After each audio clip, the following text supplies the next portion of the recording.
നമസ്കാരം. ഈ ആമസോണിലൊക്കെ ഡെലിവറി ചെയ്യുമ്പോൾ ചിലപ്പോൾ ഒരു പക്ഷേ എനിക്ക് അനുഭവിച്ചുള്ള ചില ബുദ്ധിമുട്ടുകൾ നിങ്ങൾക്ക് ഉണ്ടായിട്ടുണ്ടാവും. ഞാൻ ഈ പ്രാവശ്യം വെക്കേഷൻ നാട്ടിൽ വന്നപ്പോൾ ഒരുവിധപ്പെട്ട സാധനങ്ങളൊക്കെ തന്നെ ആമസോണിൽ നിന്ന് ഓർഡർ ചെയ്തത്. കാരണം ഞാൻ ഇച്ചിരി തിരക്കായിരുന്നു, എനിക്ക് പുറത്ത് പോകാനുള്ള സാഹചര്യം ഇല്ലായിരുന്നു. എല്ലാ മെറ്റീരിയലും തന്നെ കൃത്യസമയത്ത് തന്നെ ഡെലിവറി ആകുകയും ചെയ്തു. എന്നാൽ അടുക്കളയിലേക്ക് ആവശ്യമായിട്ടുള്ള ഒരു 2 സ്റ്റെപ്പുള്ളൊരു സ്റ്റൂൾ ഞാൻ ഓർഡർ ചെയ്തു. സാധനം അല്പം വലിപ്പമുള്ളതാണ്. ഇത് വരുമെന്ന് പറഞ്ഞ ദിവസം വന്നില്ല, നെക്സ്റ്റ് ഡേയിലും വന്നില്ല. പിന്നെ എനിക്ക് നോട്ടിഫിക്കേഷൻ വന്നു, നമ്മുടെ ഡെലിവറി ചെയ്യുന്ന ആൾക്കാർ എന്നെ വിളിച്ചു, ഞാൻ ഫോൺ എടുത്തില്ല എന്നൊക്കെ പറഞ്ഞിട്ട് മെസ്സേജ് വന്നു.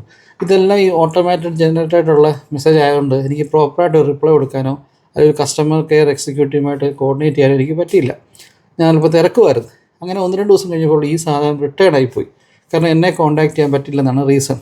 എനിക്ക് പൈസ അവർ റീഫണ്ട് ചെയ്തു. എന്നാൽ ആ റീഫണ്ട് ചെയ്തതിനകത്ത് കുറച്ച് നഷ്ടം വരികയും ചെയ്തു. അങ്ങനെ ഇരിക്കുമ്പോൾ കുറച്ച് ദിവസം കഴിഞ്ഞപ്പോൾ ഞാൻ ഒരു ക്ലീനിങ് മെഷീൻ ഓർഡർ ചെയ്തു ഡൽഹിയിൽ നിന്ന്. അപ്പോൾ ഞാൻ ഈ പ്രാവശ്യം ചെയ്തെന്ന് വെച്ചാൽ ഡയറക്റ്റ് ആ സപ്ലയറിനെ അല്ല മാനുഫാക്ചറിനെ കോൺടാക്ട് ചെയ്ത് അവരോട് അഡ്രസ്സ് കൊടുത്ത് അവർ ഡെലിവറി വരും ചെയ്ത്. അവർ പറഞ്ഞ ദിവസത്തിൻ്റെ സമയമായപ്പോൾ വീണ്ടും 2-3 ദിവസം പോസ്റ്റ്പോണ്ടായി. അതായത് 3-4 ദിവസം കൊണ്ട് ഈ ഡൽഹിയിൽ നിന്ന് ഈ സാധനം എൻ്റെ വീടിൻ്റെ തൊട്ടടുത്തുള്ള 2 കിലോമീറ്റർ അല്ല 3 കിലോമീറ്റർ മാറിയുള്ള സ്റ്റേഷനിലെത്തി. പക്ഷേ അവർക്ക് എന്നെ കോൺടാക്റ്റ് ചെയ്യാൻ പറ്റുന്നില്ല എന്ന് ഈ ആമസോണുകാർ പറഞ്ഞ അതേ സെയിം സാധനം തന്നെ ഇവർ പറയാണ്, അവർ വിളിക്കുന്നു, ഞാൻ കിട്ടുന്നില്ല. അങ്ങനെ അവസാനം ഡൽഹിയിൽ നിന്ന് അവിടുത്തെ മാനുഫാക്ചർ എന്നെ വിളിച്ചു, നിങ്ങളെ കോൺടാക്റ്റ് ചെയ്യാൻ പറ്റുന്നു, ട്രൈ ചെയ്തിട്ട് അവർ കിട്ടുന്നില്ലെന്ന് പറഞ്ഞു. ഞാൻ പറഞ്ഞു, നിങ്ങൾ ഡൽഹിയിൽ നിന്ന് വിളിച്ചിട്ട് എന്നെ കിട്ടി, ഈ തൊട്ടടുത്ത് കിടക്കുന്ന ആൾക്കാർ വിളിച്ചിട്ട് കിട്ടാത്ത എന്താ എനിക്കറിയത്തില്ല എന്ന് പറഞ്ഞു. അങ്ങനെ ഇരുന്ന് ഞാൻ അന്വേഷിച്ചപ്പം മനസ്സിലാക്കി, ഇപ്പോൾ ഈ ആമസോൺ ആണെന്ന് പറഞ്ഞാലും മറ്റ് സാധനങ്ങൾ പറഞ്ഞാലും ഈ കൊറിയർ ചെയ്യുന്ന 2-3 ടീമുകളുണ്ട്. ഈ ഒരു വിഭാഗം ആൾക്കാരുടെ പരിപാടി എന്ന് വെച്ച് കഴിഞ്ഞാൽ ഇവർ നമ്മളെ വിളിക്കത്തില്ല. ഇവരെ സിസ്റ്റത്തിൽ പറയും ആളെ കോൺടാക്ട് ചെയ്തു, കിട്ടിയില്ല. അവസാനം എനിക്കങ്ങ് ദേഷ്യം, ഞാൻ അരിശം എല്ലാം കൂടെ വന്നു. കാരണം ഇവരൊറ്റ ഒരാൾക്കാർ കാരണമാണ് ഈ പേ ചെയ്ത സാധനം എനിക്ക് നേരത്തെ ഉണ്ടായ നഷ്ടം എല്ലാം സഹിച്ചത്. ആ സാധനം റിട്ടേൺ ആയിപ്പോയി. ഇത് തന്നെയാണ് അവർ ഉദ്ദേശിക്കുന്നത്. 2-3 ദിവസം വെക്കും, എന്നിട്ട് റിട്ടേൺ അടിക്കുക. എന്താണ് അതുകൊണ്ടുള്ള ഗുണമെന്ന് എനിക്കൊരു പിടിയും കിട്ടുന്നില്ല. അങ്ങനെ ഞാൻ വേറൊരാളുടെ സഹായത്തോടെ ഇവരുടെ ലൊക്കേഷൻ കണ്ടുപിടിച്ച് ഞാൻ അവിടെ ചെന്നു.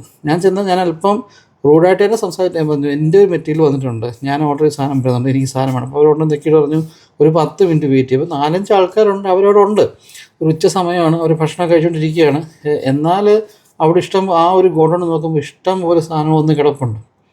അങ്ങനെ ഒരു 10-15 മിനിറ്റ് ശേഷം അവർ വന്നു. എനിക്ക് തരാനെടുത്ത ഉടനെ OTP വന്നു.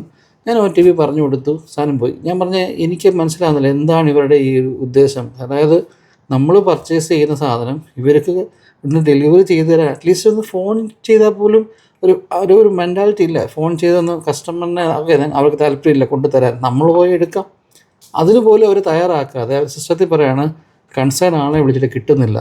ഇത് ആമസോണിൻ്റെയും ഡെലിവറിക്കകത്ത് ഇവർക്കൊരു പാർട്ടുണ്ട്, മറ്റേ ഡെലിവറിക്കകത്ത് ഞാനിപ്പോൾ പേരൊന്നും പറയാൻ ആഗ്രഹിക്കുന്നില്ല. ഒരു പക്ഷേ ഞാനീ പറയുമ്പോൾ ഇതേ അനുഭവത്തിൽ കൂടെ നിങ്ങൾ കടന്നു പോകുന്നുണ്ടായിരിക്കാം. ഞാനിനിവേ ആമസോണിനെല്ലാം ഒരു മെയിൽ ഞാൻ ഒഫീഷ്യലായിട്ട് അയച്ചിട്ടുണ്ട്. കാരണം ഇതൊരു ശരിയായ നടപടിയല്ല. കാരണം ഒരു പക്ഷേ ഇതിൻ്റെ ഓണേഴ്സ് ഇത് അറിയുന്നില്ല. അവിടെ ജോലി ചെയ്യുന്ന കുറച്ച് ആൾക്കാരുടെ ഒരു ഉഴപ്പോ അല്ല അവരുടെ ജോലി ചെയ്യാനതിനുള്ള താല്പര്യമില്ലായ്മയൊക്കെയാണ്. ഞാൻ പറയുന്നത് ഇങ്ങനെ താല്പര്യമില്ലാത്ത ആൾക്കാർ ജോലി ചെയ്യരുത്. ഒരു പക്ഷേ നിങ്ങൾക്ക് നല്ല വലിയ ഉദ്യോഗമൊക്കെ വേറെ കാണുമായിരിക്കും, നിങ്ങൾ അവിടെ പോയി ജോലി അന്വേഷിക്കണം. ഇവിടെ നിന്ന് ജോലി ശമ്പളം കൃത്യമായിട്ട് മാസാവസാനം മേടിക്കുന്നതല്ലേ, നമ്മൾ ജോലി ചെയ്തല്ലേ പറ്റത്തുള്ളൂ. മിക്കവാറുമൊക്കെ എല്ലാം ഫോൺ ഫ്രീ ആയിരിക്കും. ഒന്ന് ഫോൺ ചെയ്ത് കസ്റ്റമറിനെ ഒന്ന് കോൺടാക്റ്റ് ചെയ്യാൻ പോലും മനസ്സില്ലാതെ വെറുതെ സിസ്റ്റത്തിൽ ആളില്ല. കാരണം ഇതെന്താ പറയുക, ഇവർ റിട്ടേൺ പോകുമ്പം നമുക്ക് എങ്ങനെ പോയാലും കുറച്ച് പൈസ നഷ്ടമാണ്. എന്താണ് ഇവരുടെ ആ മനോഭാവം എന്ന് എത്ര ആലോചിച്ചിട്ടും മനസ്സിലാകുന്നില്ല. ഒരു പക്ഷേ ഇതേ അനുഭവം നിങ്ങൾക്ക് ഉണ്ടായിട്ടുള്ളവർക്ക് കമൻറ്റ് ചെയ്യും. Thank you.